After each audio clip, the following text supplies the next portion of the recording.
We don't have a revenue problem in this country. We actually have a spending problem. When are they going to start printing money into an inflation spike to cap bond yield? They're going to have to. Our company will probably buy all of the Bitcoin gets produced by the miners between here and the year 2140, and then there's no more Bitcoin. I don't think they'll be able to control Bitcoin or gold ultimately. The sovereign debt apocalypse is upon us. Bond yields across 3 continents just hit multi-decade highs, and meanwhile, the smartest billionaires on Earth are quietly positioning. SpaceX just filed for what could be the largest IPO in history, and buried in the S1 is a disclosure that they hold over 18,000 Bitcoin.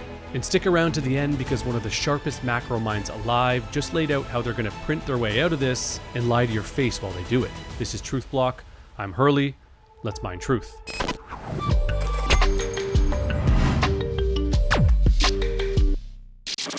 Before we dive in, I just want to let you know that we're building something really exciting at Simply Bitcoin that you won't want to miss. Scan the QR code below or visit news.simplybitcoin.com/launch to learn more and be one of the first to see what's coming. Okay, let's talk about what's actually happening right now. Because this isn't theory and it's not a prediction. This is math playing out in real time. We're watching sovereign bond yields break higher across the developed world simultaneously. 12 sovereign bond markets moved in the same direction on the same day. When yields rise, it means the cost of borrowing for every government on Earth is going up. And when every government is already spending more than it earns, that's the thing that breaks the system. James Lavish made the point this week that yields didn't start rising because of the Iran war. They started rising after the 2020 and 2021 money printing and have continued higher because of relentless deficit spending. The war just poured gasoline on the fire that was already burning. And the fire is getting worse. The Strait of Hormuz has been effectively closed for nearly 3 months now, and oil is back up at $100. You've got the $7 trillion AI infrastructure build-out, which is data centers, chips, energy, and grid, all creating structural demand that isn't going away. So inflation isn't just an oil shock. It's a supply shock and a demand boom hitting at the same time. The G7 finance ministers met in Paris to address this, and they came back with nothing, because there's nothing to come back with. The math won't allow it. So now let's look at the actual math. Luke Groman sat down with Marty Bent on TFTC this week and walked through the US fiscal numbers in a way that I think everyone needs to hear. If you ignore what's going on with sovereign debt, everything looks pretty good. That really, I think, is the economic question of the moment, which is when are they going to start printing money into an inflation spike to cap bond yields? They're gonna. They're gonna have to. I think there is zero chance that Warsh, et cetera, Trump et al. Are going to come in and go, you know what, 10-year yield and the bond market, you know, they're Liz Trumping us, right? Liz trussing us. And so we need to go. We said we're going to do $1.5 trillion on defense, and we're going to cut it to $800 billion. And, you know, this year we're set to spend almost $5 trillion in interest and entitlements alone, which is nearly all of receipts. Boomers, sorry, you lose. We're going to cut it by 30% so that we can pay our interest to foreigners. Good luck. That's never going to happen. And so if that's never going to happen, you know, and by the way, to do the correct math on it, when you look at total receipts of the US, about 5.2 trillion, by the way, 200 billion plus of which probably going away if tariffs go away. You're looking at, about 3.8 trillion in entitlements, health and human services plus Social Security annualized. And you're looking at about $1.4 trillion interest annualized. So you're over 100% of receipts. So defense is another, call it 1.1 trillion annualized right now. To get down below, if you look at, to call it a 3% deficit, from of GDP deficit from 6%. So you got to cut 840 billion out of the budget to get to a 3% deficit. Can't cut interest without cutting rates, which will make inflation worse. So the only things big enough to cut are defense and entitlements. So defense and entitlements together are about 4.9 trillion. You got to cut 840 billion out of that. So it's just short of 20%. 20% cut to defense, 20% cut to entitlements, and you can do it permanently and immediately. And then you got to basically suffer through the pain of the recession/depression that follows and hope that it doesn't lead to the deficit going right back to 6% because your receipts are going to decline because government spending is 25% plus of the people cut back on spending because they're not getting entitlements anymore. Defense lays people off, et cetera. So you're going to have a recession and deficits blow out by 600 to 1,000 basis points typically in a recession. So there's very possible you could, even if you went through all of the political pain of that, the math strongly suggests that if you even could do that politically, which you probably can't, you would end up cutting 3% to try to get to 3%, and you would end up 12 months later with your deficit at somewhere between 9 and 13%. Thank you for playing. Game over. Game over means every fiscal door is closed. You can't cut your way out because the cuts cause a recession that blows the deficit right back up. You can't tax your way out because the taxes are already spoken for. And we talked about this before. We covered the debt to GDP crossing 100% for the first time since World War II. But Groman just made it visceral. He ran the numbers live, closed every door, and landed on the only option governments have ever chosen when the math gets here. You print. You monetize the debt. You debase the currency and hope people don't notice fast enough. And the US can't do what Japan did. Japan's debt is 93% domestically held by captive buyers who can't leave. The US is 24% foreign held, and those buyers can walk. Japan is a creditor nation, and the US is the largest debtor in history. Japan had structural deflation. The US have sticky inflation above 3%.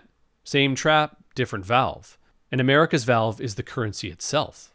Groman went even further and laid out what he thinks happens next, which includes higher inflation, and we'll get to that in a minute. But first I want to show you something. Because while this is all unfolding, one of the most recognizable business operators alive went on national television this week and described this exact problem from a completely different angle. I think what's going on is that it's kind of a tale of two economies. So you have a bunch of people in this country who are doing really well, but you also have a bunch of people in this country who are struggling to pay rent, groceries. And so what's happening here is politicians are using the kind of age-old technique. So there's this tale of two economies, and they're using this age-old technique of, picking a villain and pointing fingers. But the problem is that doesn't solve anything. And so, if you want to help the group of people who are struggling, you have to figure out real root causes and solutions, and that takes skill. It's like the way if we have a problem at Amazon, the way we would fix it is we would go in and we'd do the 5 whys and we'd try to get to a root cause. We'd try to find a root fix. And then when we fix it at the root, you're fixing it forever. It's a real solution. And what we don't do, because it doesn't work, is just point fingers and blame people. It might feel good for 10 seconds, but doesn't accomplish anything. The line that gets quoted all the time is, the wealthy should pay their fair share. Right. And we can argue about what the fair share is. That's a policy debate. That's okay. But the vilification is the thing that's just the distraction. And by the way, if you really are being honest about it, we don't have a revenue problem in this country. We already have the most progressive tax system in the world. The top 1% of taxpayers pay 40% of all the tax revenue. The bottom half pay only 3%. We have already, and I think it should be 0. I don't think it should be 3%. Right. I think it should be 0. So we'd be making it more progressive that way. We actually have a spending problem, and that's a skills issue. He's right. And the fact that Jeff Bezos is willing to say this on CNBC tells you how late in the game we are. The man built the most efficient logistics operation in human history. He knows what a spending problem looks like from the inside. But he calls it a skills issue, like the right Congress could just fix it. And we just heard Groman explain why that's wrong. The math eats the austerity. It doesn't matter how skilled your politicians are when interests and entitlements already consume everything you collect. Nick Bhatia saw it immediately and quoted Bezos saying spending is too high because it's a credit system. It's all bank money that gets spent. So people hide in assets. Real estate, gold, equity, Bitcoin. That's the part Bezos doesn't say. He's got the diagnosis right and stopped one layer short of what it actually means for your money. And once you do see it, you can't sit on it. And that's why I want to talk to you about the Bitcoin way. Because understanding what's happening to the monetary system is only half of it. The other half is making sure your Bitcoin is actually yours. The Bitcoin way will sit down with you, walk through your entire custody setup, and help you get it right. Whether you're just getting started with self-custody, or you've been doing it for years and want a second set of eyes. Everything we've been talking about, the fiscal math, the printing that's coming, it makes self-custody more important, not less. Schedule your free 30-minute consultation at thebitcoinway.com/partner/Hurley. Okay, so the math says to print. The bond market says to print. And Bezos sees the spending problem without naming the root. So that brings us to the obvious question. Is anyone with real capital actually acting on this? Yeah, they are. And it's not subtle. SpaceX just filed for the largest IPO in history, with a target valuation of $1.75 trillion. And buried in the S1 is a line item most people missed. The space exploration company holds 18,712 Bitcoin on their balance sheet at a cost basis of about $661 million. At today's prices, that's well over $1 billion in unrealized gains. And this would make SpaceX the 7th largest public Bitcoin treasury company in the world, ahead of Coinbase. And when SpaceX lists, 2 of the top 10 companies on the NASDAQ will hold sizable Bitcoin positions, Tesla and SpaceX, both run by the richest man in the world, Elon Musk. Now think about the optics of this. Every institutional investor on Earth is going to read the S1. And right there on the balance sheet is an 18,000 Bitcoin position with over $1 billion in profit. This isn't just a treasury decision by Musk. It's a signal to every CFO and board in America that Bitcoin as a treasury asset is legitimate. If the company going public at $1.75 trillion is holding Bitcoin and profiting from it, that conversation is now happening in every boardroom that reads the filing. And it's definitely not just Musk. 13 of the 15 largest institutional shareholders of Strategy added to their positions in Q1, with combined holdings up 27%. We're talking Vanguard, BlackRock, State Street, UBS, Capital Group, all adding while the bond market is screaming. And then there's Michael Saylor. He went on CNBC this morning and said something that should have been the bigger headline than anything else we've talked about. We were at the top in October, about 125. I think we bottomed at 60. I think we're moving into the spring phase. We've got decent support here in these levels. I think we'll rally from here. We're just working against a few macro headwinds right now. What macro tailwinds are possible? What about Congress? Well, I think the passage of the Clarity Act will be a big deal. I think even in the absence of that, the release of guidance that lets you tokenize securities and supports digital assets out of the SEC, the innovation exemption, that would be a big deal as well. For people that don't follow it that closely, I mean, there are halvings that happen, then it gets harder and harder to mine at some point. Even though we're getting close to maximum number, but where are we out of the 121 million? We at? The next halving's in 2 years. And we're at what right now? Like it's like asymptotic. We get towards the end, it gets harder and harder to mine any. And it'll be a couple hundred years before we get to 121 million. There's not much Bitcoin left because at this point, all of the organic supply of Bitcoin being produced by the miners is being taken up by the Bitcoin. And you bought more than was mined this year for Strategy. Yeah, we have. Yeah, the formation of digital credit means that the credit market itself is absorbing all of the organic supply of Bitcoin from now to forever. Our company will probably buy all of the Bitcoin gets produced by the miners between here and the year 2140. Then there's no more Bitcoin. Strategy alone has bought more Bitcoin than miners produced this year, and the credit market is absorbing the rest. So you've got the bond market on fire, the fiscal math saying print, Musk sitting on 18,000 Bitcoin, the biggest institutions on Earth adding to their positions, and the single largest buyer telling you the supply is spoken for. And the policy backdrop is catching up. The Clarity Act passed the Senate, and the White House is targeting July 4th to sign it into law. Trump also signed 2 new executive orders this week directing the Fed to open payment access for crypto and fintech. And the White House crypto advisor just confirmed that following a recent breakthrough, a strategic Bitcoin reserve announcement is imminent. Now, I want to go one layer deeper, because Groman didn't just diagnose the problem. He laid out his base case for what happens next. And I want to be transparent. This is a prediction, not a fact. But it's from one of the most informed macro analysts working today. So it's worth taking seriously. Here's what's probably going to happen. This will piss off everybody. Warsh is going to come in. He's going to cut rates. Inflation's going to soar, but they're going to lie about it. Inflation will be running 12 to 15% easy. But they're going to tell you it's 4.5. Warsh is going to sell bonds into that. So the long end will rise. Banks will step in and buy those. He'll pull the regulations off. Besant, et cetera, will try to cap gold and Bitcoin, despite them being pro-Bitcoin administration. We're the most pro-Bitcoin administration in history, and they are, except they won't be because they'll be capping it in price because they're going to want the funds to flow into the tech bubble to keep that going, to try to drive that. Unemployment is, we will go from a no hire, no fire market to a no hire and fire market in the job market. Gold will be capped where it is. The Chinese will just keep waving it in.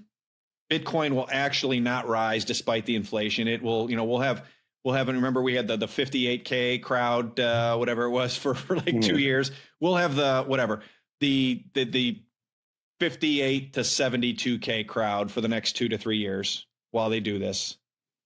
How will they cap Bitcoin prices? I have no idea, but they will. And gold will trade 45 to 47, 42 to 5, whatever, trying to drive the capital all in there. Meanwhile, industrial production will hum in this country. Inflation will rip in this country. The 10-year will trade no higher than 4.7%, 4.75%, maybe. I could see something like that happening. My base case is that what we're going to get is stocks up huge in dollars and stocks down in Bitcoin and stocks down in gold. I don't think they'll be able to control Bitcoin or gold ultimately. I think there's been some version of what I just described already sort of been happening / underway. Can they continue to do that forever? No, because they don't control the supply chains. China does. So that's his base case. They print and they lie about it. They try to cap gold and Bitcoin to funnel capital into equities. And then he admits that he doesn't think they'll be able to control Bitcoin or gold ultimately. That's the part that matters. Even in the worst case, even if they manage to suppress the price for a while, it ends the same way. They don't control the supply chains. They don't control the math. And they don't control 21 million. It's the giant beach ball being held underwater analogy once again. So here's where we are. The bond market is breaking across 3 continents. The fiscal math has no exit. Jeff Bezos sees the spending problem. The billionaires are already positioned. The institutions are adding. The supply is being absorbed. And the base case from the people closest to this is that they print. They lie about it, and then they try to manage the fallout. And on the other side of all of it is a fixed supply, apolitical asset that can't be debased by decree and can't be inflated away by a central bank that's out of options. That's Bitcoin. And the bond market just told you why. All right, now I want to hear from you. Are you watching the bond market? Or are you still focused on the short-term price charts? Is this the crisis that finally forces the printer? And if so, how are you positioned? Ahead of the institutions or still playing catch-up? Let me know in the comments below. And if this one clicked for you, don't forget to hit the like button and share it with someone who's still sitting in bonds and doesn't see what's coming. And of course, subscribe to Simply Bitcoin so you don't miss what happens next. Thanks for watching, and we'll catch you next week.